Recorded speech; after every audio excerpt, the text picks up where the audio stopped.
So I totally just finished recording a intro that I sounded like a newscaster, being professional, only to find out that it didn't record the audio. So here I am again. So Master Xeon here with part 3 of the botDeuxV268 trilogy. And in this video, y'all are going to see me take this model from where it was last time at the end of part 2 to completion. This is, in the end, this is my final entry into the contest, or at least, the final model. I did go through a little bit of presentation enhancement in Photoshop, but before we begin, let me go ahead and just show y'all a couple of works in progress over the course of this, as well as this robot's adversary. So here's a shot of the robot rendered in KeyShot. KeyShot is not free, but definitely worth checking into.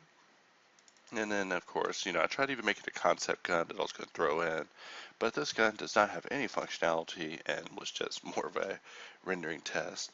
So, oh wait, that's not related. But yeah, I tried to make a hamburger recently in Blender, as well as just play around with the other robot concept. So this is my final entry that I used for the contest.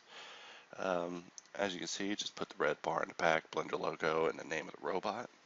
And needless to say, I lost. If I was better prepared, I'd bring up the entry that I lost to.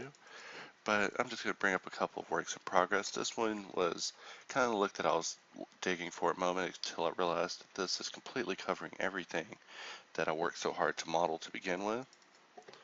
But this is the final colorization that I went through for it and decided to go with. And in the end, I was really pleased with the result. There still is a lot of mechanical functionality that needs to be improved here, but for the most part, this model is definitely something I'm very proud of. And this is another shot of it rendered in KeyShot. KeyShot is something that you should probably just Google. It's very popular, but it's a CPU-based, unbiased ray tracing solution.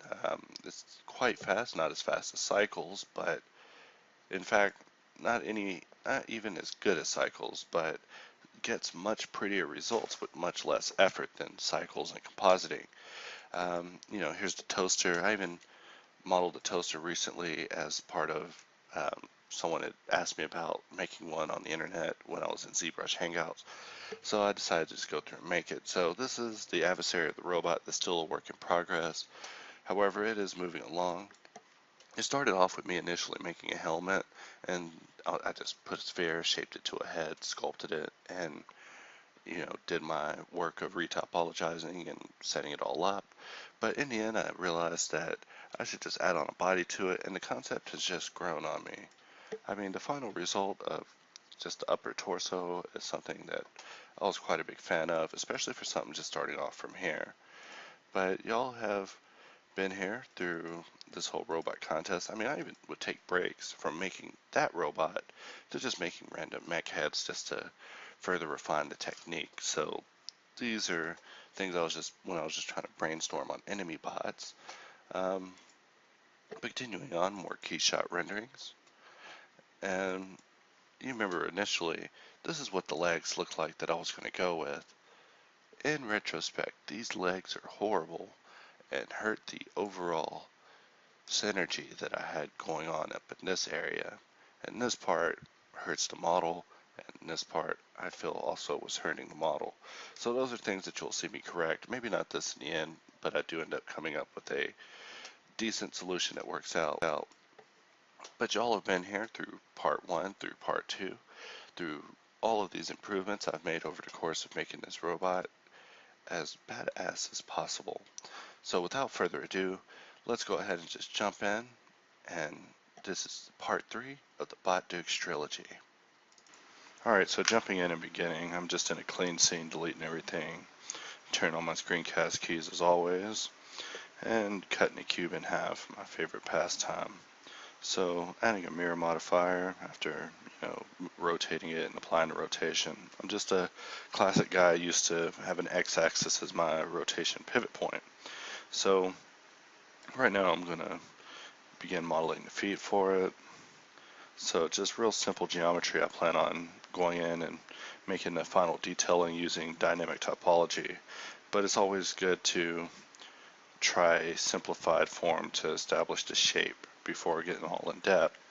This is typically the way that I work, or at least try to now.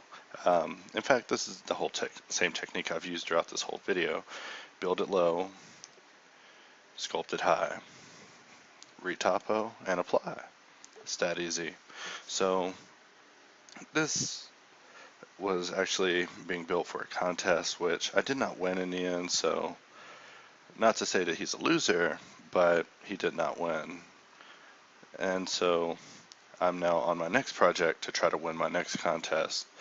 But, didn't want to leave this forgotten, especially since I'd already started telling people that part 3 is coming out. Plus, I'm kind of backlogged on videos. I've actually recorded a couple that I haven't yet put out that are worth putting out because, I don't know, YouTube seems to have a large amount of noobish material, or at least how to make a cup, how to use modifiers, pretty much 30-minute videos on how to do things that you would normally read the wiki to learn how to do.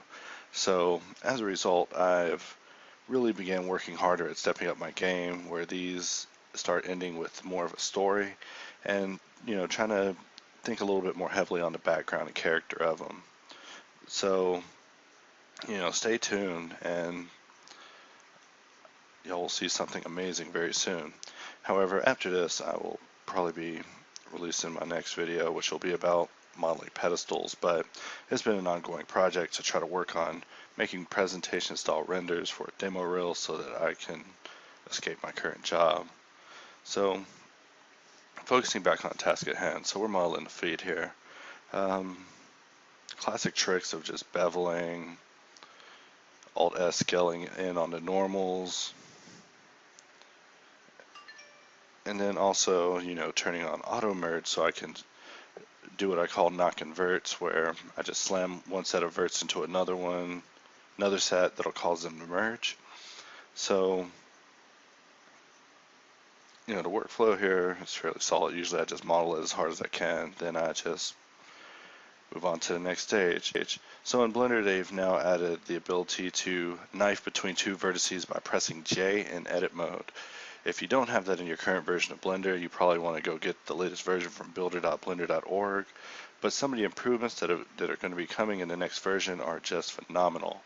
And I happen to be so lucky as to be able to get daily builds, so I'm able to test them out before they even make it to the release, which was something I wasn't always aware of, but I'm very psyched about now.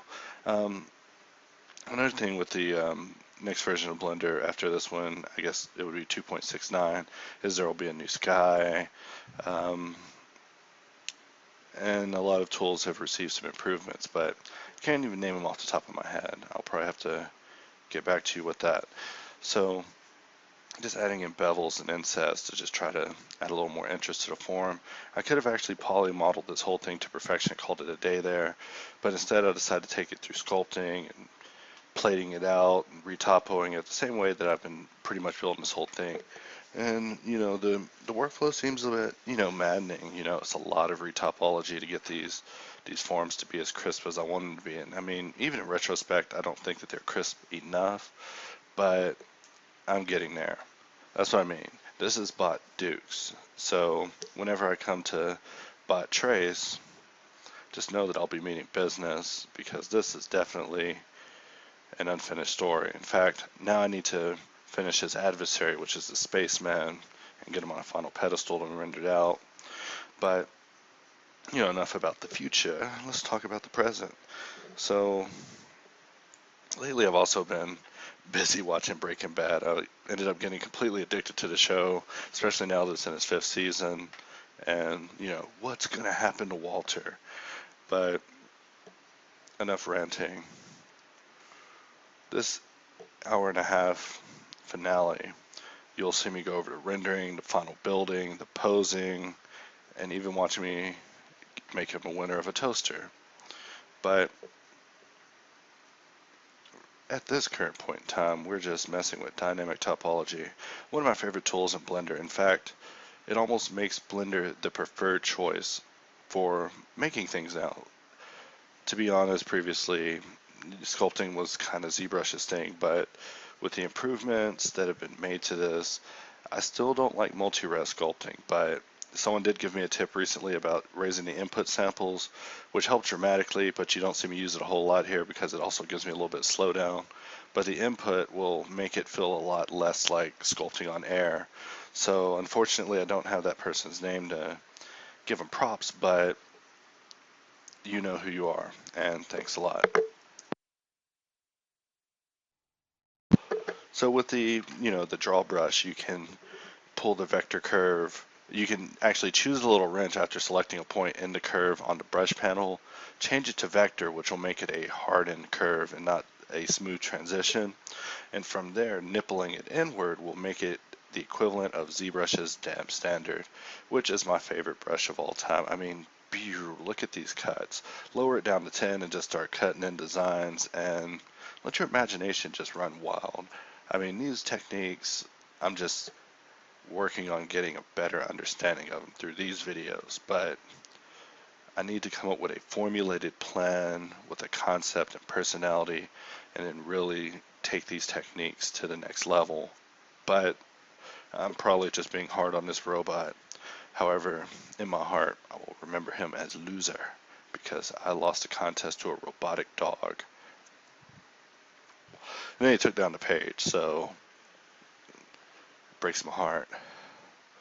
So I can't even link y'all to it, but I'm already working on another character contest, and this one's for CG traders where you win all sorts of things. You win a license key for Dedu, Indu, ZBrush, like all sorts of things. And I mean, I don't want to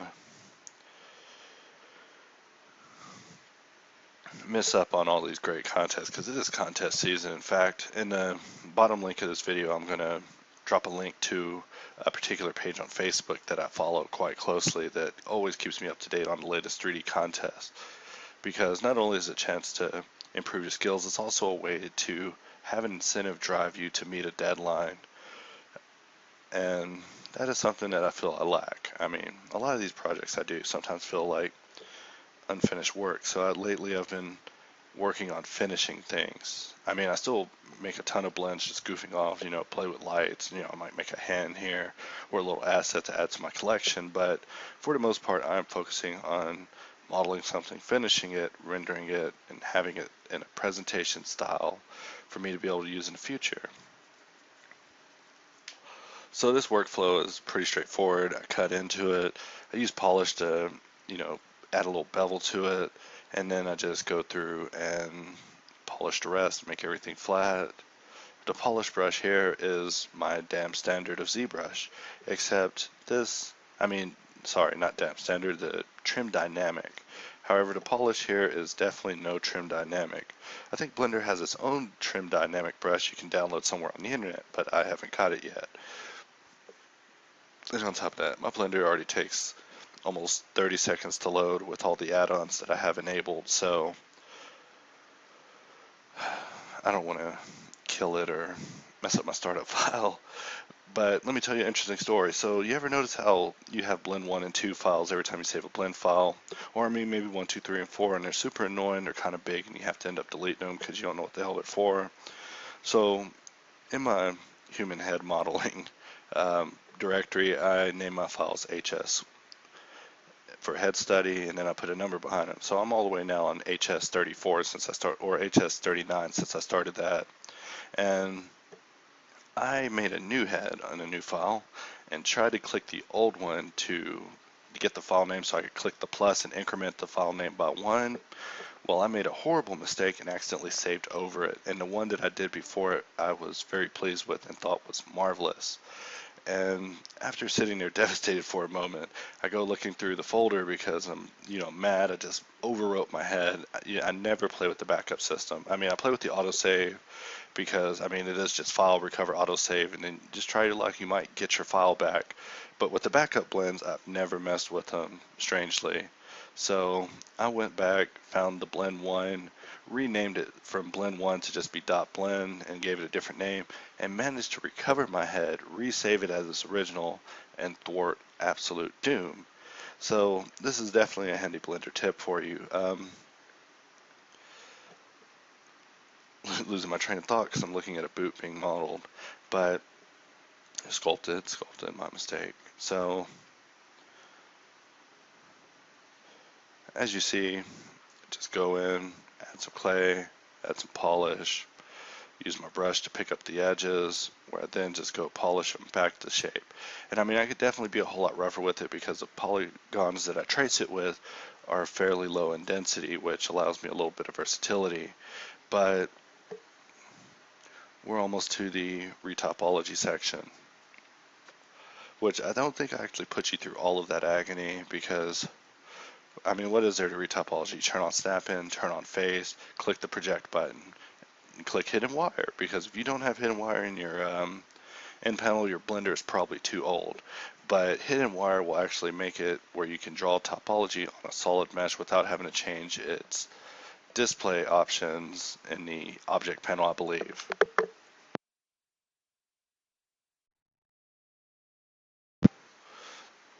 So that's definitely something worth checking out. But I mean, one of the things that I still can't get enough of are these dang mat caps. Before, it used to be so much work and it was a hackish method and required you to use GLSL, which can be a bit slow if you have a large scene or a lot of, complexity to it. So having just mat caps in a viewport that doesn't take a whole lot of CPU power definitely makes this program more and more win every time I use it. I've tried a lot of programs. Blender is always going to be my favorite. It's just too easy. I mean, maybe not for everyone, but I did learn all of the shortcut keys. And I'm still learning them. I learn shortcut keys all the time.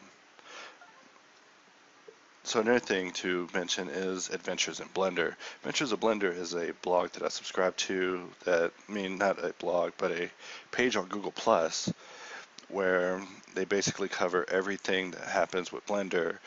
I mean, as far as great bug fixes to large improvements to the project work of the people that are in the Google Summer of Code, as well as renders of, upcoming artists, just to, it's like Facebook, except I got my own Blender feed, and it's pretty sweet. But he's definitely worth checking out and following and checking multiple times a day, kind of like Blender Nation used to be before it died down like it has. But Adventures in Blender kind of keeps things a little bit more live. I mean, just today I was reading about some improvements coming to the next version for vertex parenting, where now you can parent lattices and all sorts of things to vertices for, I'm guessing, rigging purposes. But I mean, I'm sure there's other purposes to it as well. But, with Blender, to get the effect you want, sometimes you just gotta use your imagination. So I decided in the back that I'm going to just put a nodule in it, and you'll see at the end of this, I go completely E3D on it. If you don't know what E3D is, then you have got to look into the E3D Mac that they made with Mike Jensen, I believe. That's just, oh man, it is epic. But the techniques that it uses there definitely inspired me in Blender and not ZBrush to, try to get a better grip on these. However, well, today I'm bashing on ZBrush because as of R6, it's been crashing a lot. This program has been getting better and better. I remember during 2.58 when this program was crashing, when I would press the wrong button. I remember I'd build scenes sometimes that were, built for rendering, had a lot of modifiers, and were not optimized for game. And sometimes I would hit the P because it's very close to the O or the plus, and it would just start a game and crash my file. So I would call P the crash key unless I was specifically making a game with intentions of making a game. Then, I just loaded the game all the time by accident.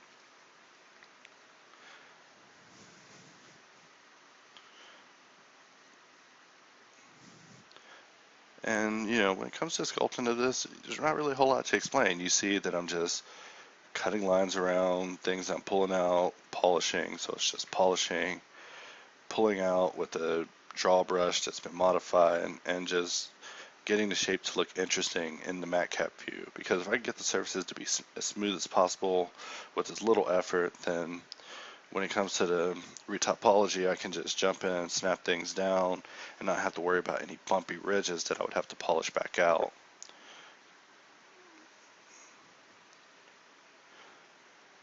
And so now we are nearing the end of part 1, but we have probably a few more seconds left before I jump into part 2. I'm hoping that I at least restarted it in the middle of doing the retopology instead of doing it all from scratch. But if I am doing it from scratch, doesn't matter, because this video ends with y'all seeing me go into Photoshop, make a final composite for my contest entry, after lots of corrections from my friends about my color management and just opinions on color in general. So I'm decimated, always decimated. What I do is I'll go in dynamic topology, sculpt the hell out of it, wait till that number up there at the top talking about verts is way high and has too many zeros for me to recognize immediately, then decimate it. And decimate it will simplify it shortly. And here we are with part 2. So right here you see me playing with some text. The text is actually 2 different scripts, I believe both made by Bassam. Bassam is currently working on Wires of Empathy, a Blender production, one of their open movies coming out soon. And it looks very nice. I cannot wait to see it. I mean, while we're on that same topic, Project London is online, available right now for a short time of being able to be screened.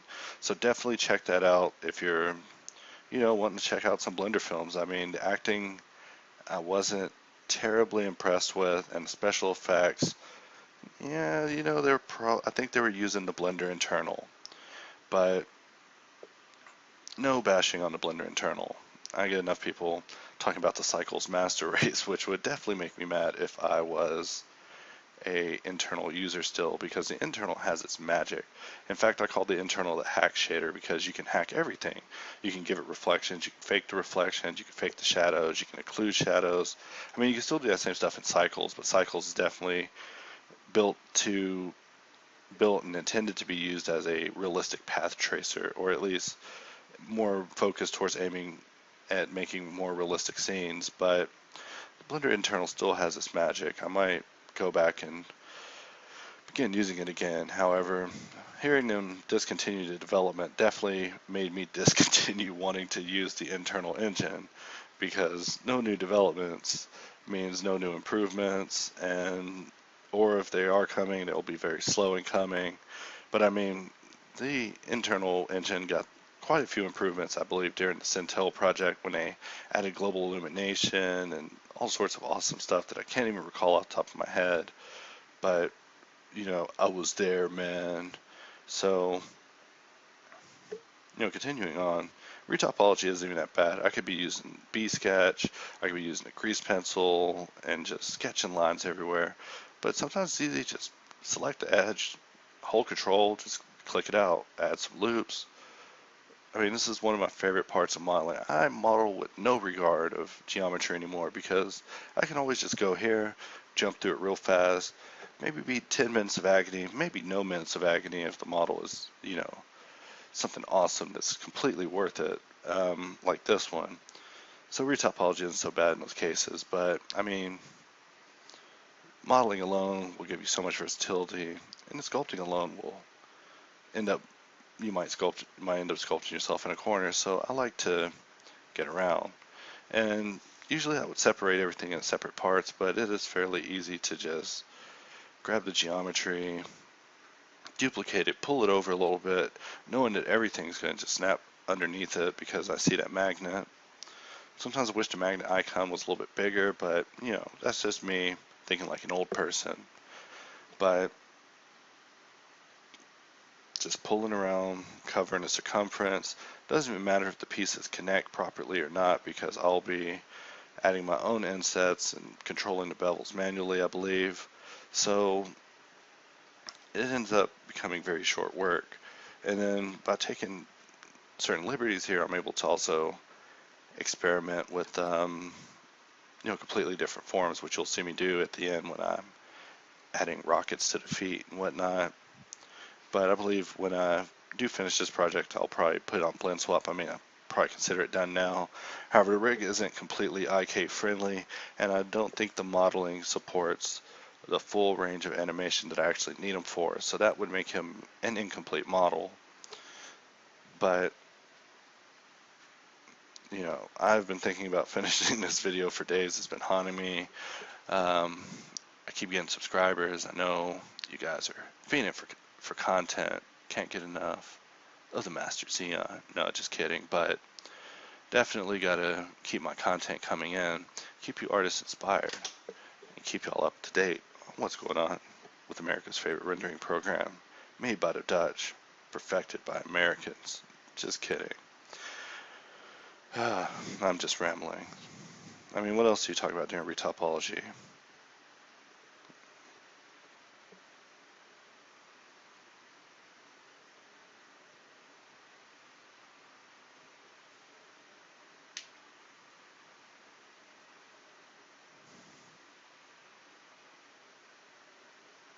You know, Alt-M merges vertices. I read a lot of threads online where people are talking about the ways to fill a face. So, you know, just to go over that real quick, let's assume you have a circle and you want to fill it. Let's say it was 12 verts. You could press Control F. Control F will bring up your faces menu. So you would select the whole circle ring. Let's say it was 12. You would unselect the top one and bottom one. Control F, grid fill. You could also select all of them, just press F, call it a day. But if you subsurf it, it's going to look like shite. So what I would recommend is after you press F to fill the face, add an inset, and as long as you keep that face flat, you might be able to get away with it, but do keep in mind that ingons do increase your render time. I'm not sure if that's the same for cycles, but I know that was definitely the case for internal. So the other way would be to press Alt F, which would fill it with triangles, and then combo that with an Alt J to try to convert most of them to quads after pulling up the threshold slider in the T panel. Hopefully that made sense, but that's to answer one question. Another one is, when am I going to do something on hard surface modeling? That's slow. I'll be doing that actually after this video. My next video will be in real time, where I'm just going over hard surface modeling techniques on making pedestals and just talking about lighting and showcasing. But I've been trying to think of different themes to go with, because I don't want just a pedestal that looks like it housed the X-Men, and then one with octagons, and then one with just a sewer drain on it, and one that looks like a broken wall. I also need to add in things that are more themed, like outdoor, like a ground pedestal. I made one for like the ocean and desert, so definitely getting along there. So another one is for modeling a woman time lapse. How long did it take you to complete? Well, I actually completed that model over a period of about 3 days, I believe, but total hours of it would take me to model a person in Blender is probably 1 day if I just sat down and grinded on it. But that's just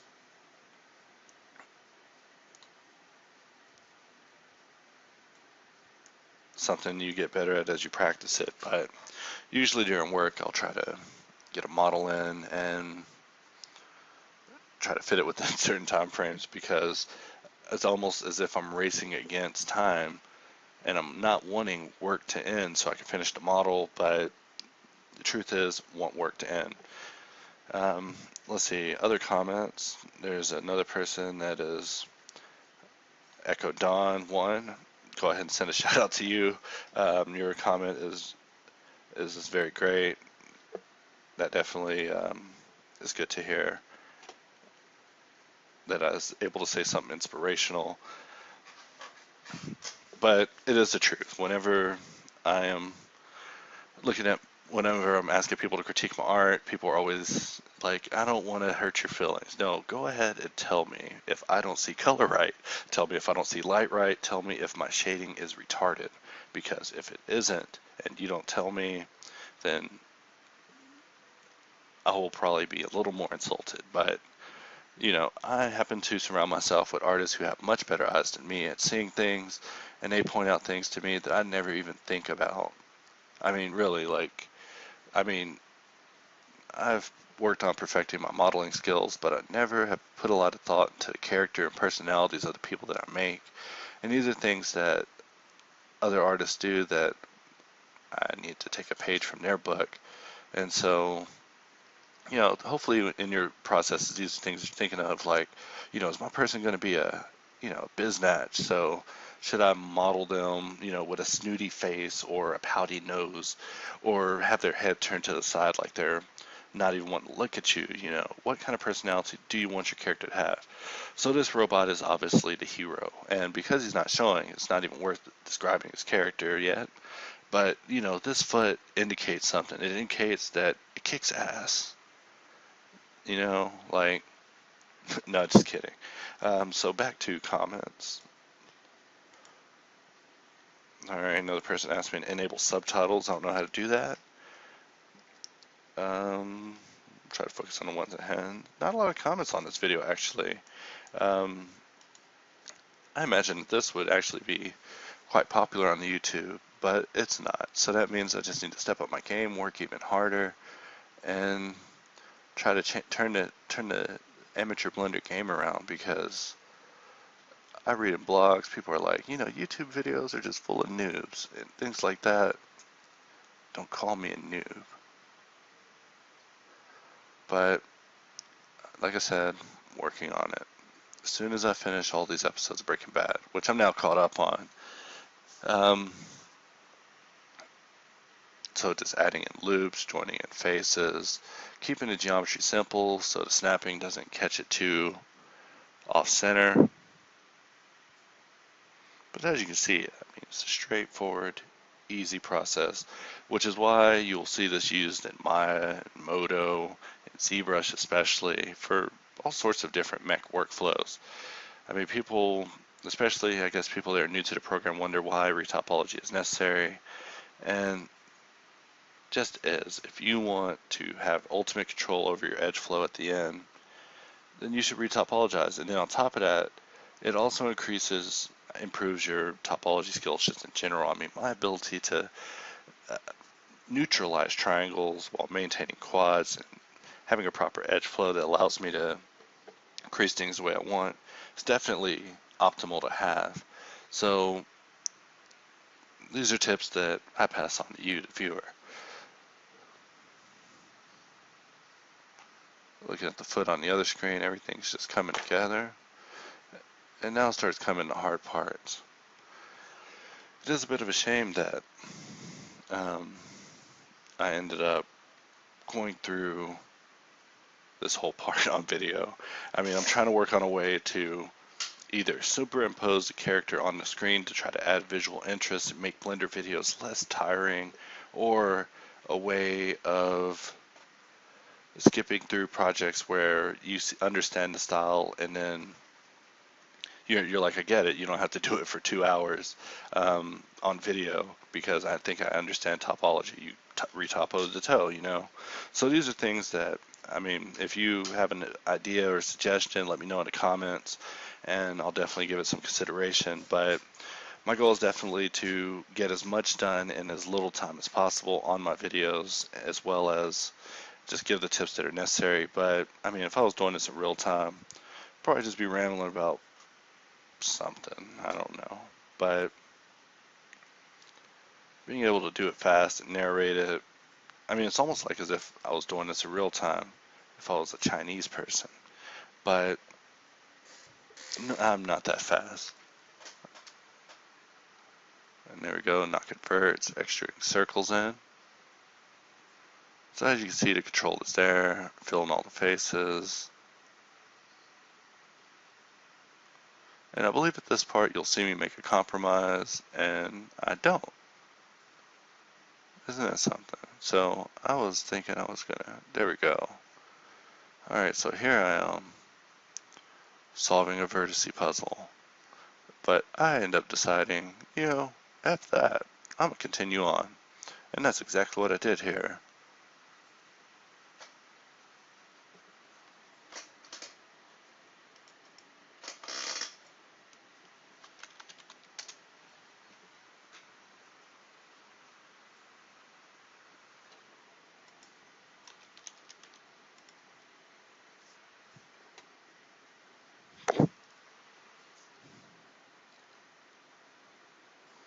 Okay, so in the next version of Blender, they should be adding support for splitting curves with the P key. That's a great one.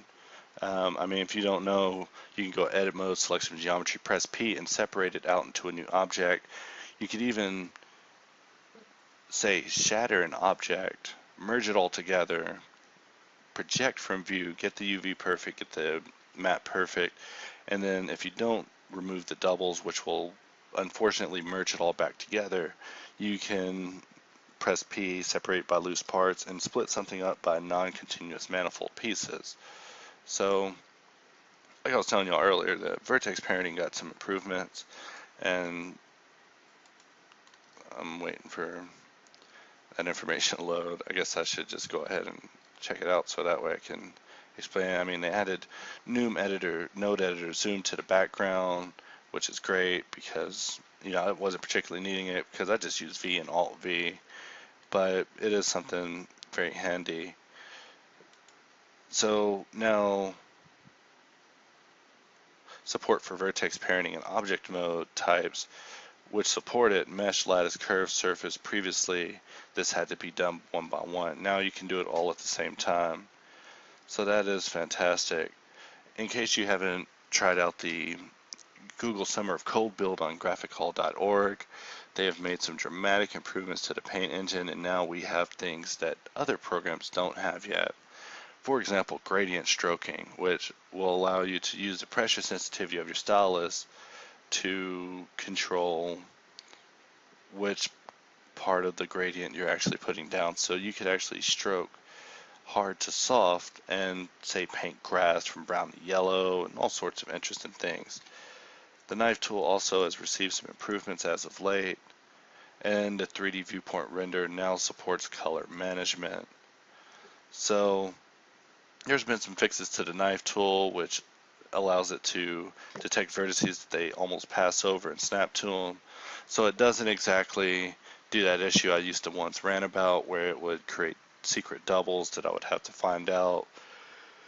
But we're a little bit far enough away that they weren't able to be removed with the remove doubles command unless I raise the threshold, which would also collapse something far away. So another thing is the bisect feature. If you download the latest Blender build, be sure to press the spacebar and just type in BISECT, and you will see the bisect tool, which you can then select. I haven't yet added it to a shortcut or found out what a shortcut's going to be, but this tool is almost like the clip curve in ZBrush, literally, except not as good, but it's a start. So that is something that I think I've dreamed of for a while. I love how these improvements come on things that I never even think of would need improving. I mean, they drive me crazy, but I figured it was just, you know, the nuances of 3D, you know, just dealing with tools sometimes almost work in a way that they're supposed to. But definitely check out that painter's build if you haven't yet. Also, if you haven't downloaded the Cycles materials for metal and paint shaders, you should definitely get on there and do that as well because they are phenomenal. I use them throughout this entire project. Modify them, throw them around, doesn't matter. They're Creative Commons and they're for free on BlendSwap. So I mean, if you don't have them, definitely go ahead and just go on BlendSwap and search for paint materials and download the prettiest pictures that you see and download their files. I mean, not their pictures, obviously.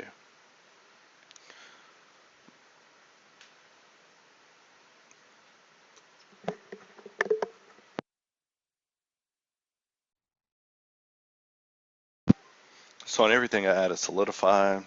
Ensure that the solidify doesn't clip anything like it is right there, which will create these nasty negative double shadows. So select all the edges, hide, and delete all the faces. Add the sub D and get to work hardening up the forms because as you can see with the extra level of geometry it does, make everything quite smooth and a little jelly. So not to let my vertices die of ED, I'm gonna go ahead and just harden them up. Try to fill in as many faces as I can.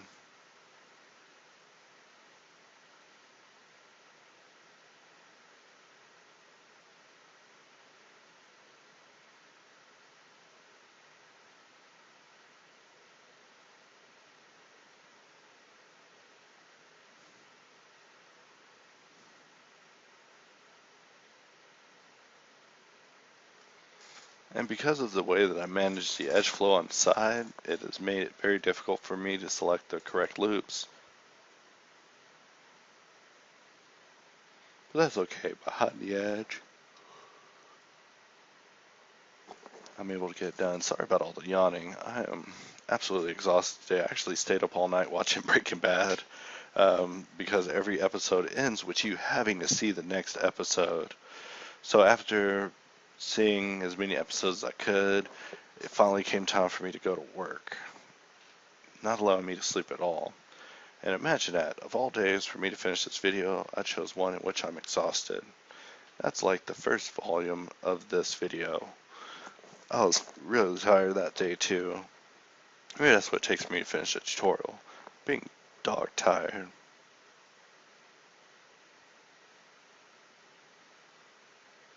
But since this project has already ran its course as far as its intended purpose, sometimes it's harder than to go back and finish a project. But I'm really trying to push myself to get this work done because if you have more than, 20 works in progresses, you probably got a problem. And if you got 1,000 works in progress and no completed work that you consider complete, then you're probably me. So it's something that I'm definitely working on. So I'll add an edge loop, hold Control B, pull it up, roll it once, put it down, and scale that middle edge loop inside. And that usually works out for me quite well.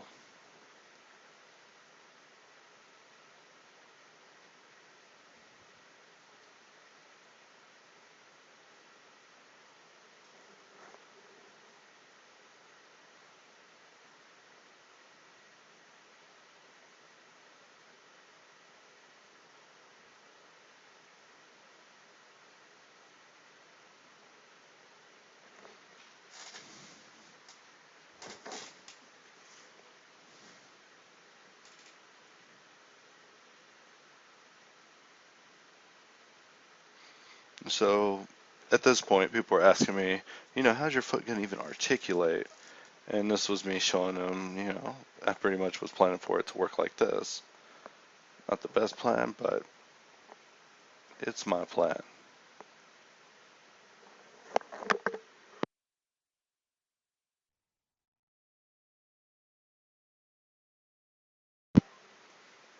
So I was trying to make the pieces fit. I was planning on rigging all this to be a lot more in depth, which, like I said, I'm still going to finish, but I definitely need a rig that I can go through and animate, and also have to do a final check for the parts to work correctly without gaps and strangeness, floating geometry, and look like it's all hinged or being pushed, or just at least faking the appearance of being functional, some sort of functional machinery.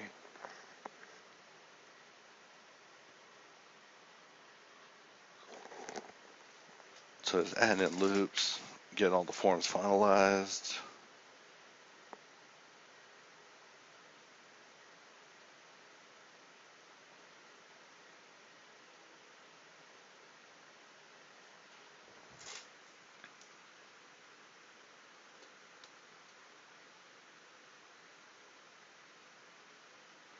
So now just putting some rubber lining inside of the leg, nothing fancy. And then using a lattice to deform it into shape. Lattices are relatively easy to apply. You could select the object, select the lattice, press Control P and parent it to the lattice. However, this also puts a parent in the object properties. So whenever you delete the lattice, you might find your object jumping around because you might have used the lattice a little more heavily than you thought to modify not only the location, but not only the shape, but the location. So Lattices are great. They're just uniform deformers for objects that may just be a little bit too complex to do manually. Or maybe you don't even want to do it manually. Maybe you want to do it in a proper manner. Maybe you want to do it non-deforming, which is the advantage of using a lattice. I mean, lattices are part of your Shift A menu. You can also just add a modifier in your modifiers panel for lattice, choose the aforementioned lattice, and you're all set up. So continuing on, just trying to get the form to look hard, to look polished, and most of all, look like a robot's foot. Alright, so continuing back on, go ahead and of course open the doodads, grab a couple of copy and paste. To my knowledge, Blender's one of the few programs, in addition to this and Modo so far, that I've discovered that has copy and paste now, where you can just Control C geometry, nodes, all sorts of things from one file and drop them into another, which comparative to the other way, which is linking and appending and then making local with L, this is definitely much faster.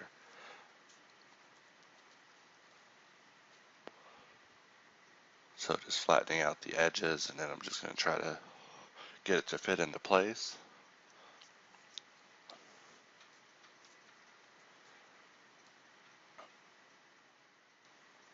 And then comes the big payoff, finishing this thing.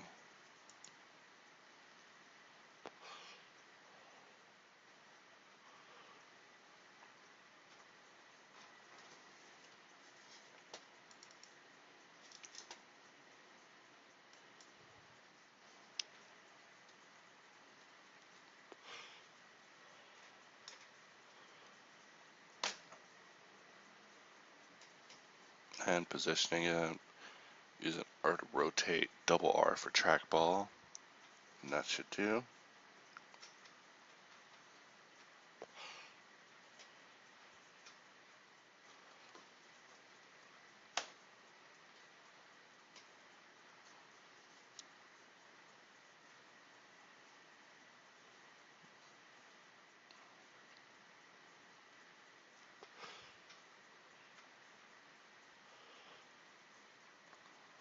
So these doodads come in handy for all sorts of little things that would normally be defined by repetitious tasks.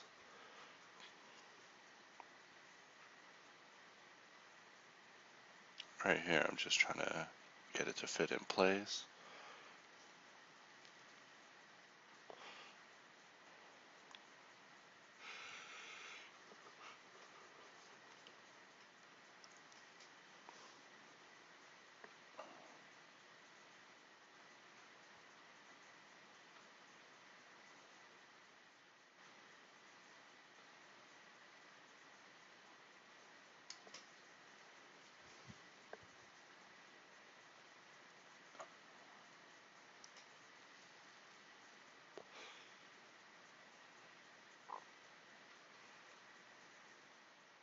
And of course, come through with the tri-bevel to split.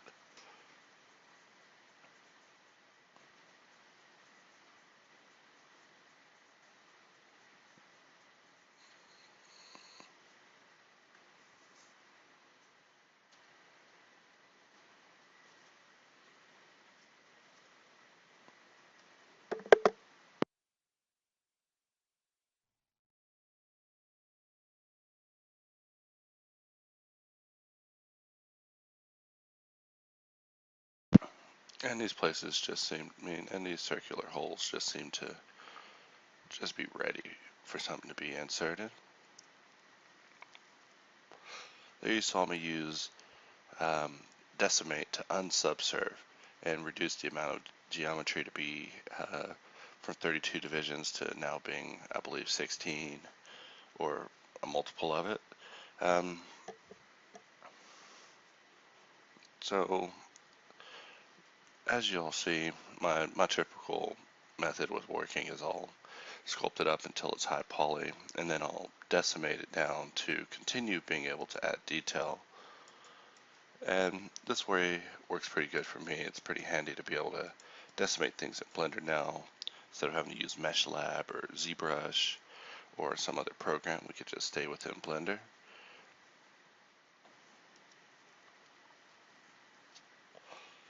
Still trying to find a piece to fit in that strip on the side.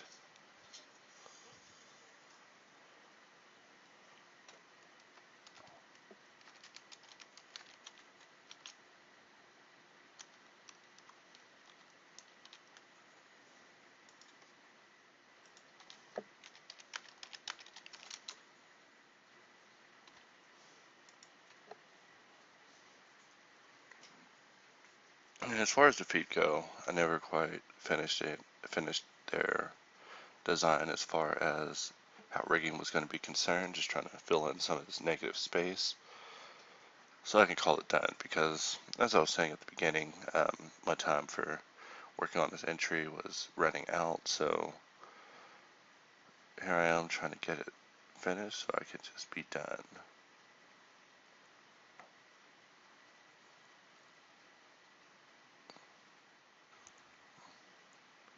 Just sculpt the sole into place and just harden up certain edges to try to give it a crisp profile.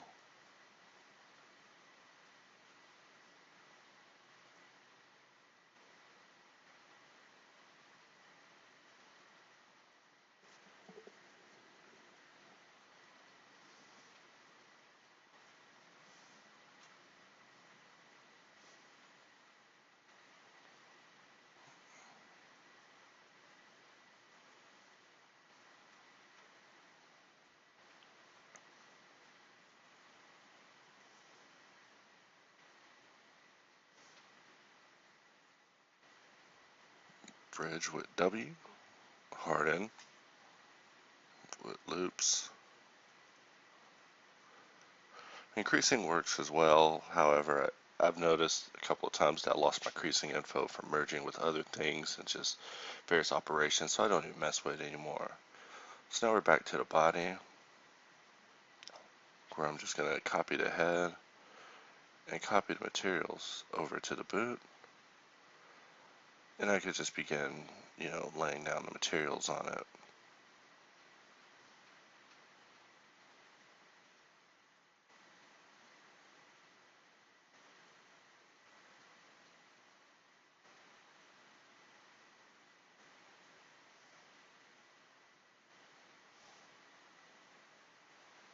And just dropping in strips of color. So assigning materials in this workflow is just as easy as selecting a loop, assigning a color, and moving on. But of course, at the very end, I may want to create some UV layouts so that way I can use some texture painting magic to get it even more impressive, more customized result, complete with logos and additional little notches and things that can only be done sanely using the normal map. But this is one of my favorite parts of modeling, is just laying down the initial color, because you'll see me jump into cycles with this and this thing will just jump to life. So my edge flow got messed up, so I'm just going to select it manually.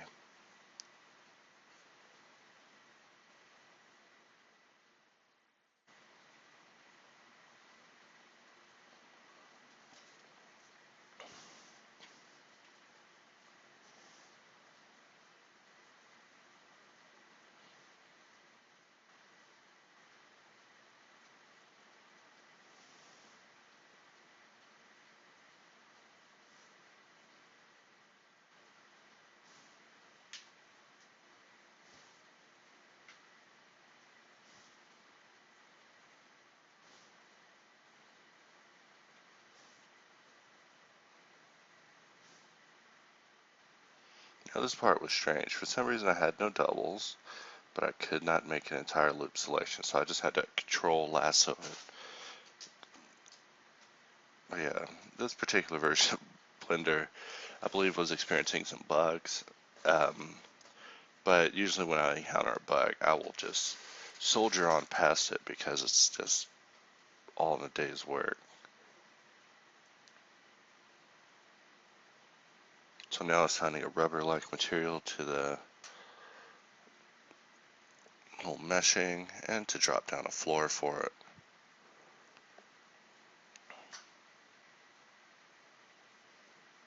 and even, copied one of my pedestals from another tutorial.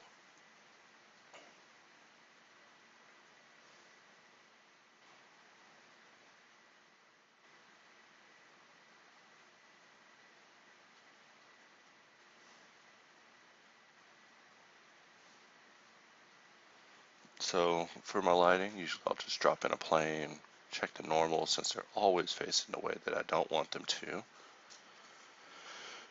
angling it at the scene, give it an emission of about 10, selecting the light,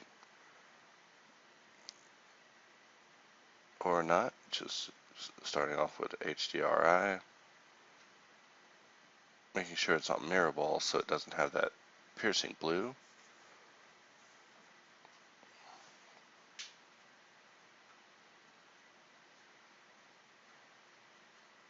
And now rendering it out.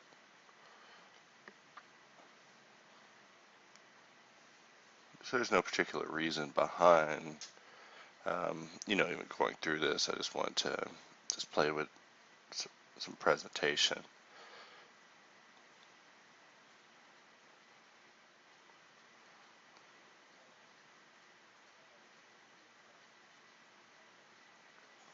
So I have a useful little add-on, and what it lets me do is under modifier tools, I can turn every object that's selected, I can turn off its subserve and apply all the modifiers and then merge them all. And this is very handy, very powerful, and one of the reasons I really like the modifier tools that have been added to Blender, because it's one of those improvements that I wasn't even asking for, but yet I believe one of my other viewers may have suggested it to me previously, and that's the reason that you see me using it now. So using proportional editing and scale, I try to just scale up that area in the back of the leg to try to help the profile.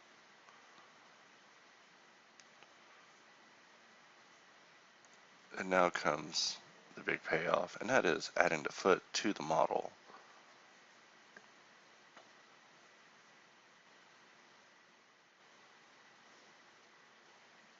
And I think the area above the foot could have done without in order to help the model look less like he's wearing an old Nike shoe, but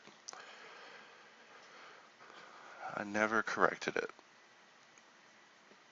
But like I said, my goal here was to complete this model because the longer I worked on it, the more I wanted to escape it and go on to something else, which I'm trying to fight nowadays and actually get it and finish these things.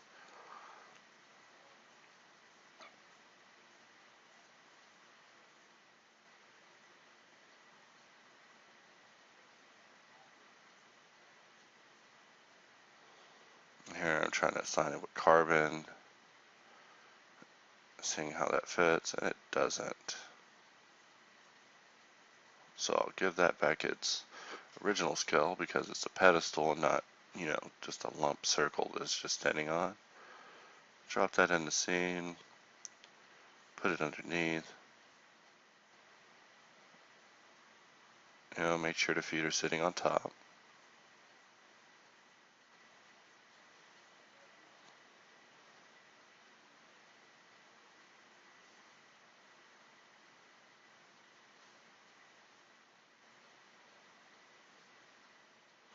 So the red line that you see me having on the scene that renders only a certain area, I usually put that in using Shift B. So if you want the resolution of the image to actually fit that border select, you can check crop in your render panel right by the percentage that chooses what percent it renders at. There's a button that says crop that's worth checking out. So now we're jumping into the final paces. So the arm, in the end, instead of using the arm that I was working on, I decided that I was going to go with a preset arm so I could hurry up and finish. But that's something that I wish I would have finished up on video, but I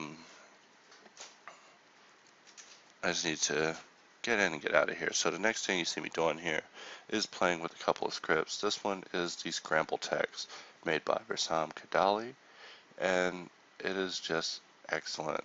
I mean, it allows you to scramble the text and then animate their unscrambling, kind of like a CSI Miami kind of look.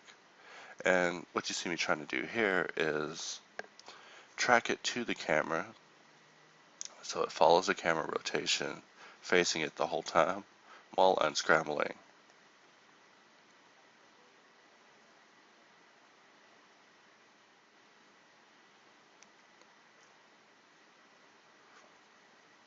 However, having it on a rotating pedestal probably wasn't the best way, but just wanted to play around with them.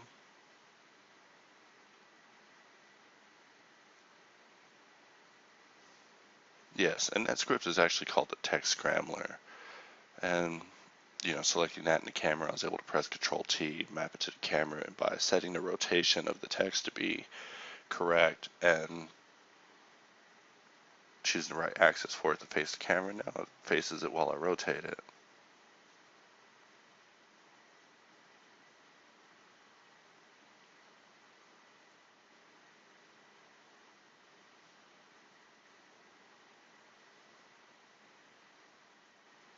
But as you can see, having that text doing all that does slow my viewport down substantially, so I end up moving along.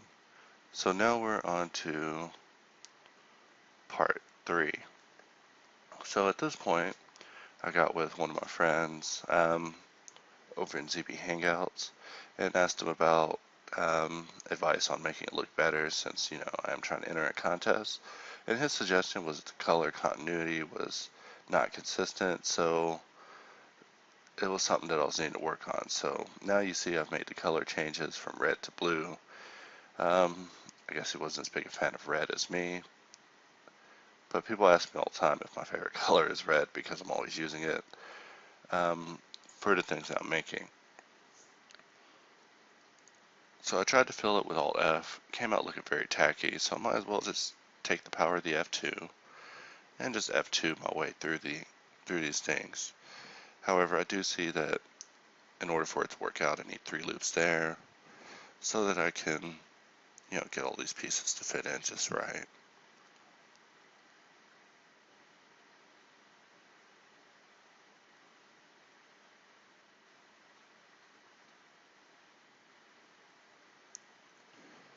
And without a few options and hardly anywhere left to go, that's how I ended up closing it. So a couple of tries, but like I said, tries aren't something I worry about. I'm more worried about the final result.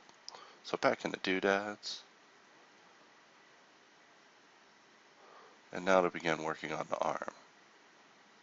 So I've left room in the middle for a head, so I'll be able to bend with plans on going back later and filling it in with wires and other things to add complexity and not expose the fact that it is missing some vital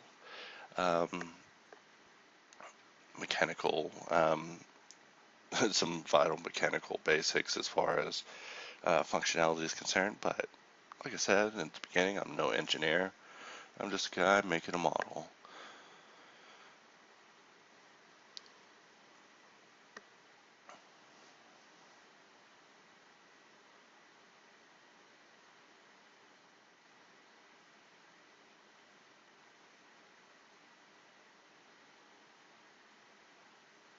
And at this point, I got the idea that I could create a couple of circles, parent one half to one part of the arm and the other half to the other, and be able to handle the rigging that easily.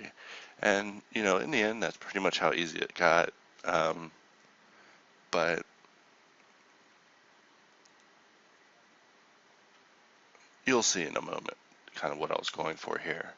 So for removing the arm, I wanted to merge all the pieces. However, rigging it was something I was going to try to avoid till the end. But having the power of rigging and posing is something that is definitely worth taking advantage of. So first I created a shape key.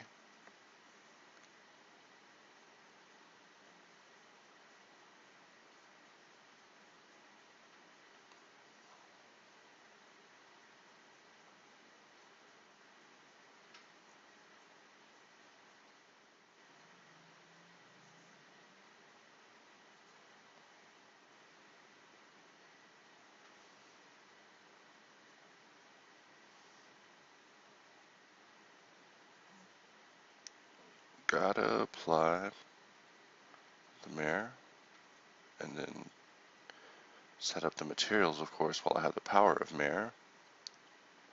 And then from there I can go ahead and merge the objects.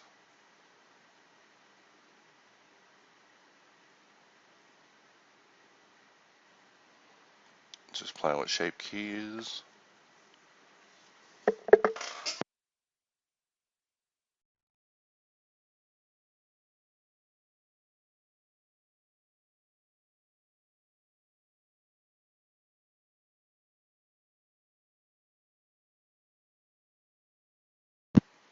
And I end up just taking that other arm, scaling it -1 on the x-axis, and just putting it on the other side. Now they both have shape keys.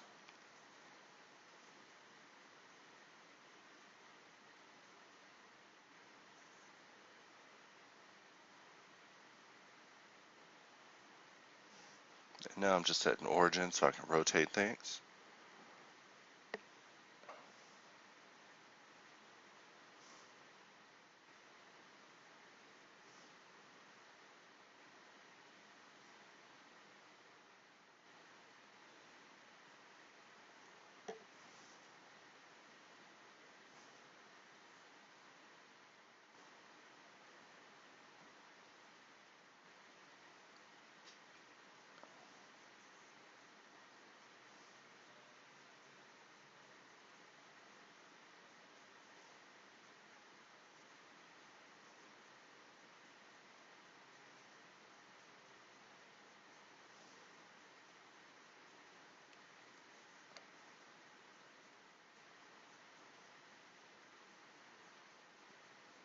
And there we go. Now it ended up coming out looking very nice.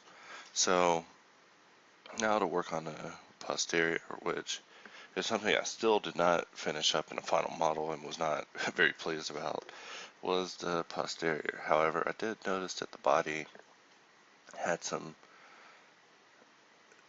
gaps and exposing things that showed that there was no machinery underneath.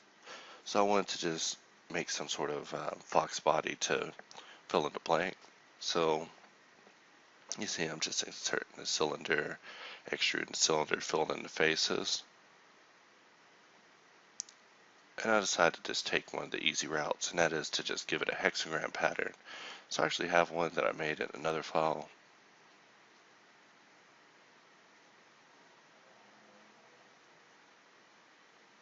And I'm trying to just get it anywhere where it's not shown to be not seamless.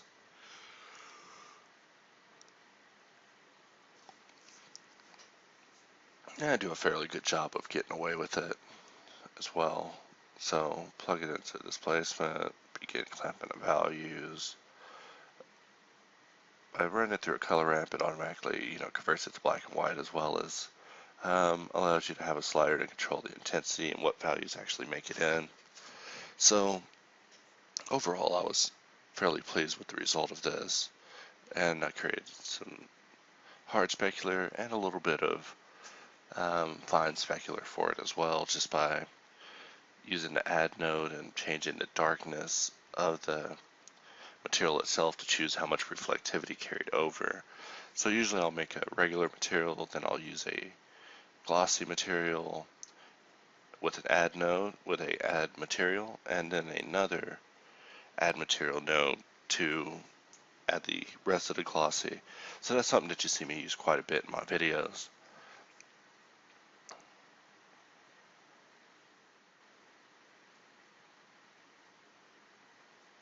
And in retrospect, I think I could have came up and just used a knife and just put a good old slash in there and just split that profile into multiple pieces and broke up some of that. But no use crying over spilt milk.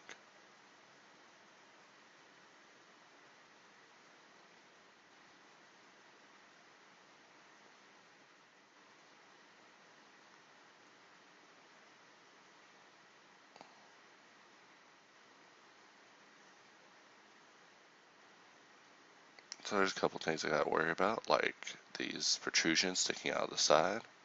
I also decided, hey, I should try to delete half of it, not think about the consequences, and just try to use a mirror modifier. And this did not work out, let me tell you. However, I do try it anyways.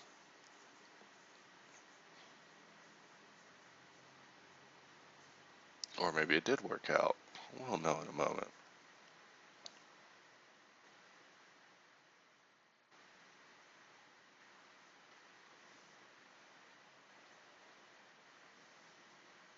Make sure they all clip at the mirror point. And there we go. So now I can make modifications, play with my lattice. Because I did all the hard surface modeling, and then I just inserted lattices and used those to deform it uniformly to try to get different shapes that I was going for.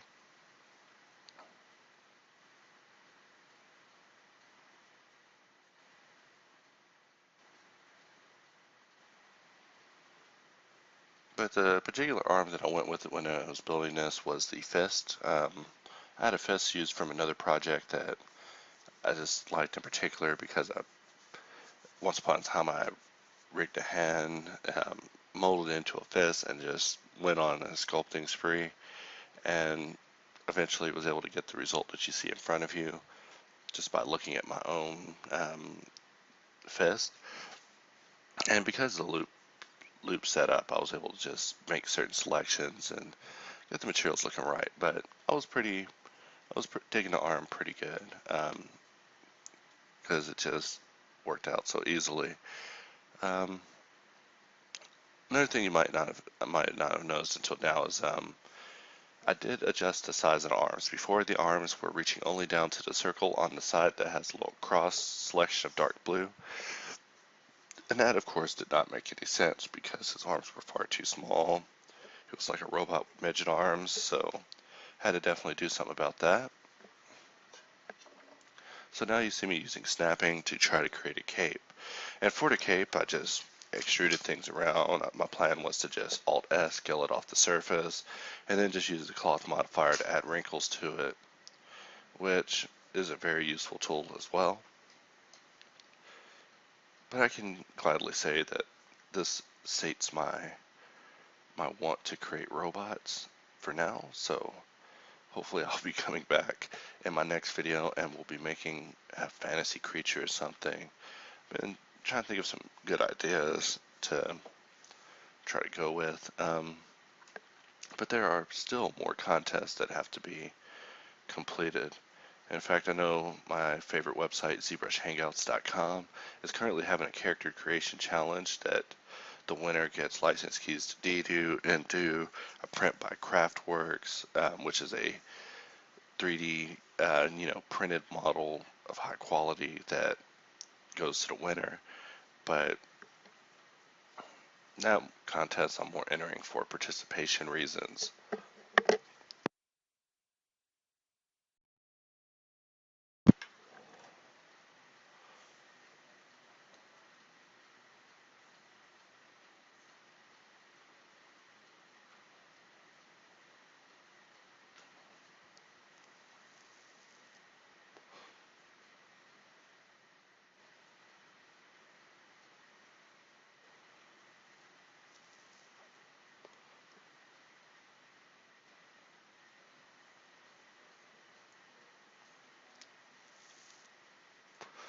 So I insert a wind object as a vortex to try to get a little turbulence to the cape.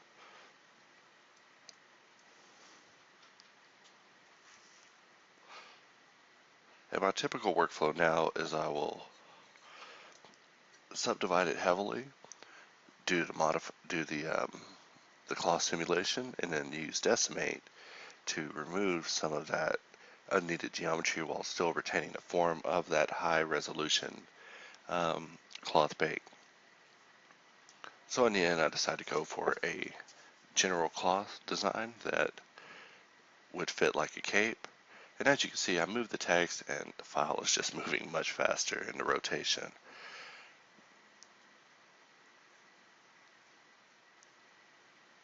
And still more scaling needed to just get it a little bit off the surface.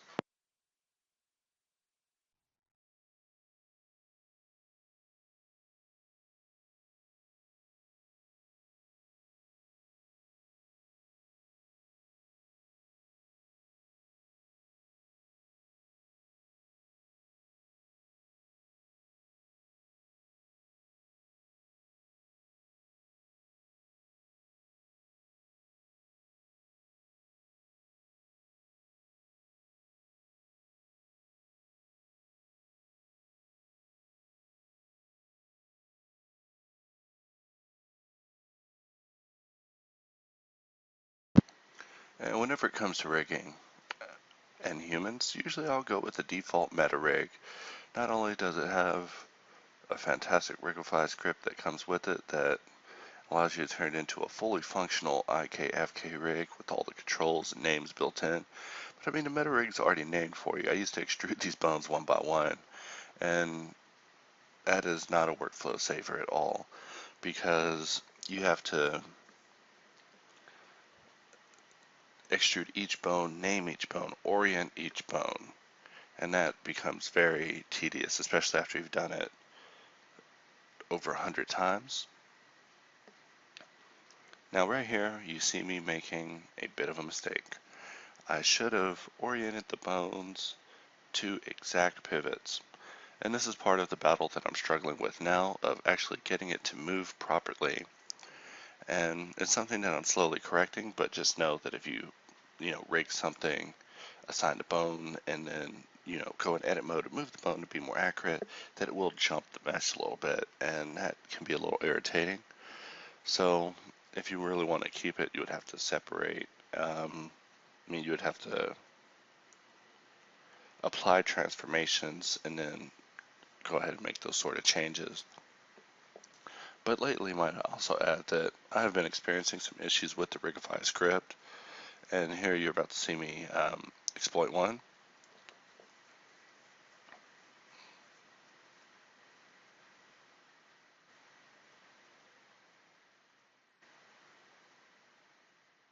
First thing, of course, is moving a root and making sure it's big. And so I have my rig, and I want to assign certain bones. Usually, they will show you the deform rig, where you can actually set up your deformation and weight painting. But as you can see here, it's not actually showing me the arms. Not because the layer is not selected, but because when you see me go in edit mode, they're actually showing to be present. So this is something you'll see me struggle with for a moment before finally just running off from this thing.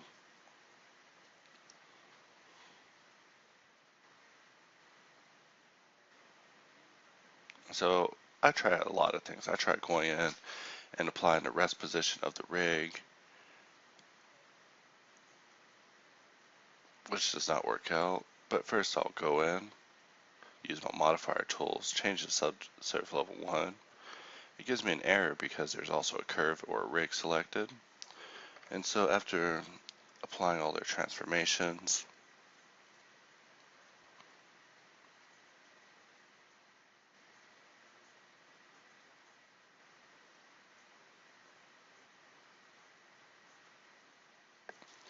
and the thing about this rig is I can't even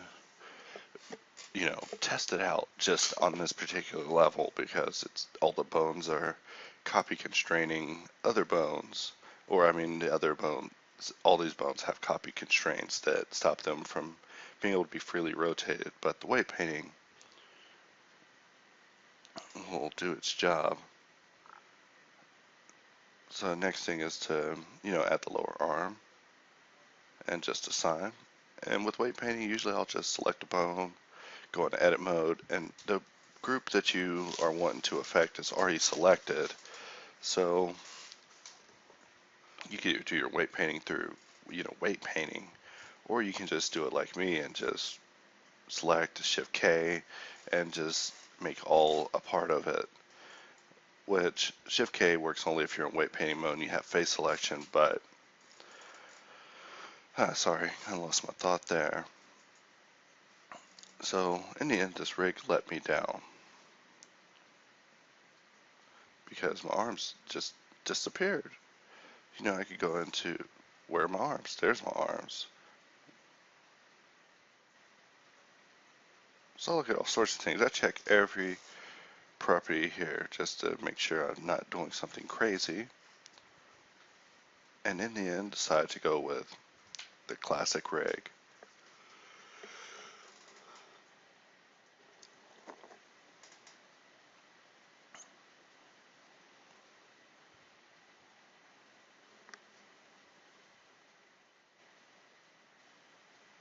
So this ordeal is no biggie. When it comes to rigging a robot is way easier than rigging a person. However, I tried to just settle for pose level controls when in the end I needed my IK. But, IK isn't that bad. The foundations of rigging are things that I still remember even now, even though I don't do as much rigging. But, as long as you disconnect the bone before you add the IK chain, you will have a much better time, because if it's part of that same parenting chain, it is definitely going to give you some trouble whenever you try to move the bones. And so hearken, it moves. Just a few more controls set here, just parenting things to specific bones.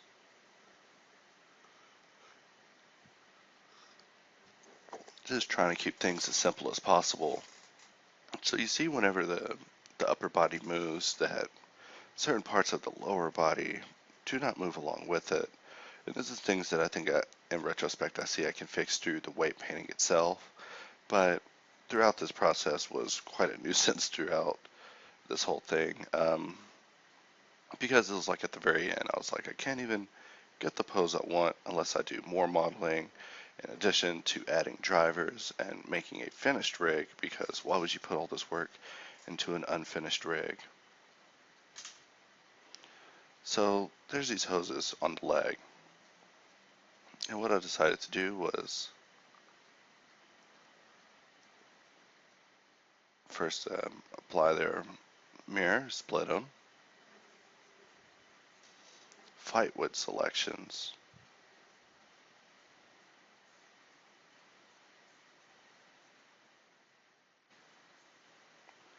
and for some reason it just kept giving me problems.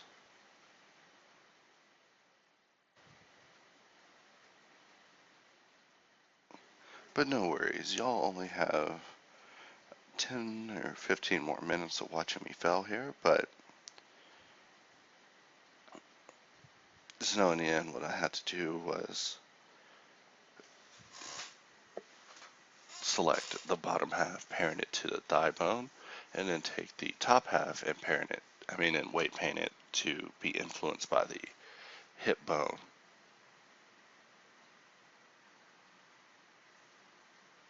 So I decided to just merge everything. Apply all, merge all, lose all of my weight painting, most of it, and just make a selection, press Ctrl L to make the rest of that selection full,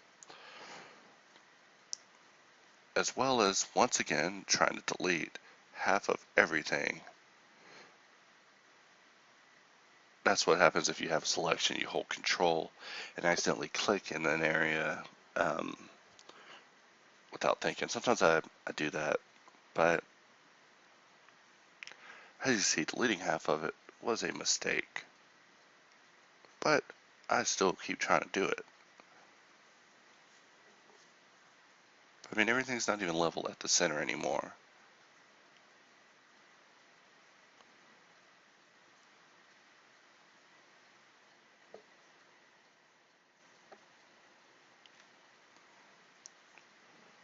So I reload the file,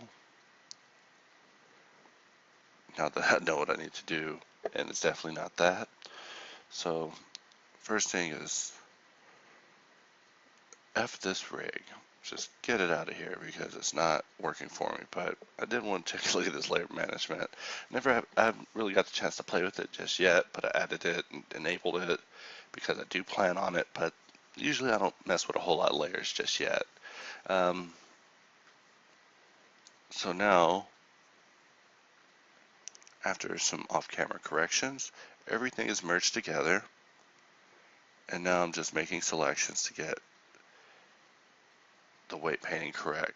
So for these things, the weight painting was not the easiest task for the cords going from the neck into the head. But here you see me use an interesting new tool that's been added that I don't get a lot of opportunities to try out, and that is the holding alt and dragging to bring out a gradient line. And as you can see, half of it is controlling the top, and half of it is controlling the bottom, except for a couple of small offsets, but you'll see me come in and correct those.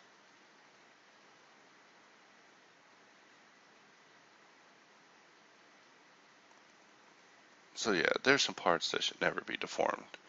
Um, well, the bases should never be deformed by the head, and the parts that go into the neck should not be deformed by the torso. So in the end, I was able to get it to react fairly well. However, there was a little bit of stiffness in there, but I plan on coming back and fixing that when I do the final part of this model, and that is just the functionality, but I'll probably do that just off cam.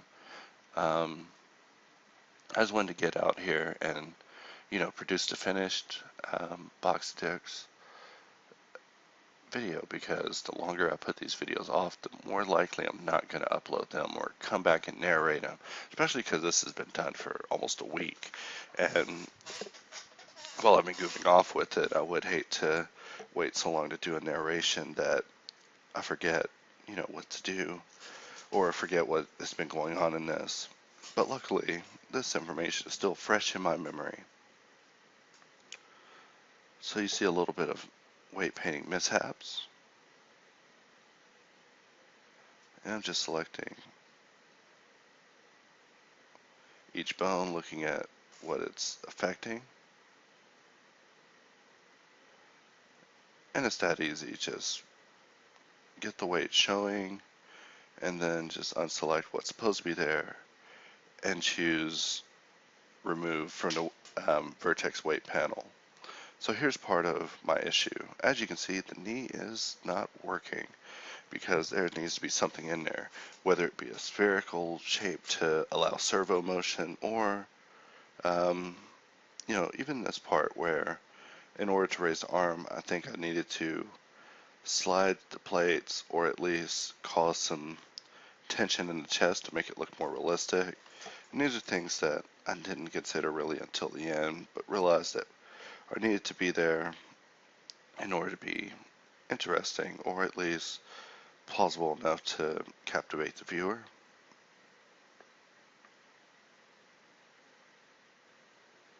So I'm just trying to find a nice final pose to go with for this, and go ahead and just submit this once for all and be done.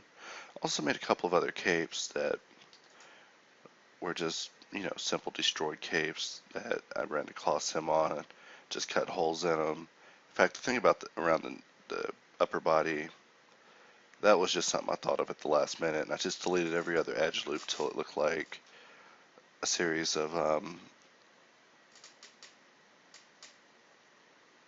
strips going around them.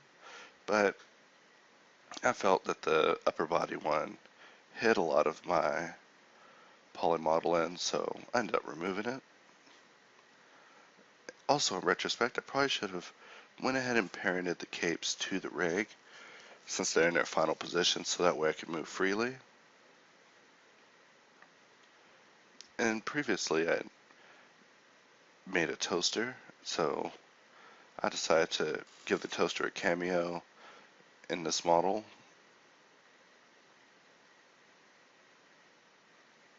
And I just continued trying to play with poses here.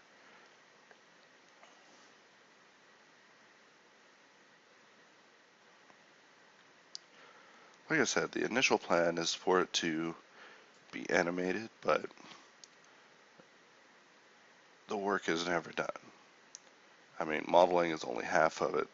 The functionality is the real clincher.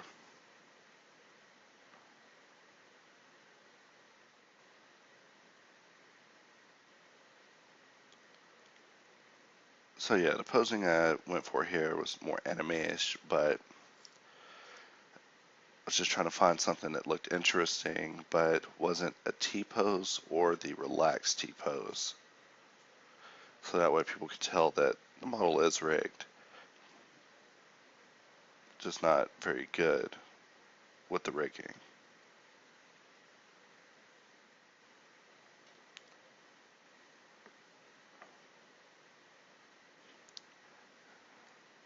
Alright, so 4 minutes left in this. and then I can call this thing done and I can move on with my life. But I would like to thank everyone who did watch this series. It was my um, attempt at showing more hard surfacing techniques for Blender and modeling, as well as put out a nice model that is almost one of my revenge projects. Like I said at the beginning, I've made tons of robots over my course of trying to get a good grip on 3D. However, this particular model is one that I have tried many times, and this is definitely my best robot yet. But I mean, the other robot video I made also wasn't too bad. I mean, it was just a lot of kit bashing, but still does have its appeal as well. However, that one's more of a Gundam, and this one is more of a man robot, you know?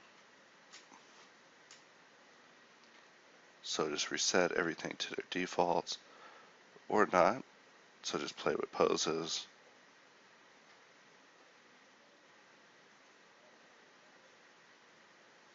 So the end goal with this is to have them swing the toaster at the camera and then, leap off stage or leap up and then down onto the stage, shattering it all. But in the end, I just wanted to just get this thing done because I had spent a long time working on it. And I'll just save out a quickie render.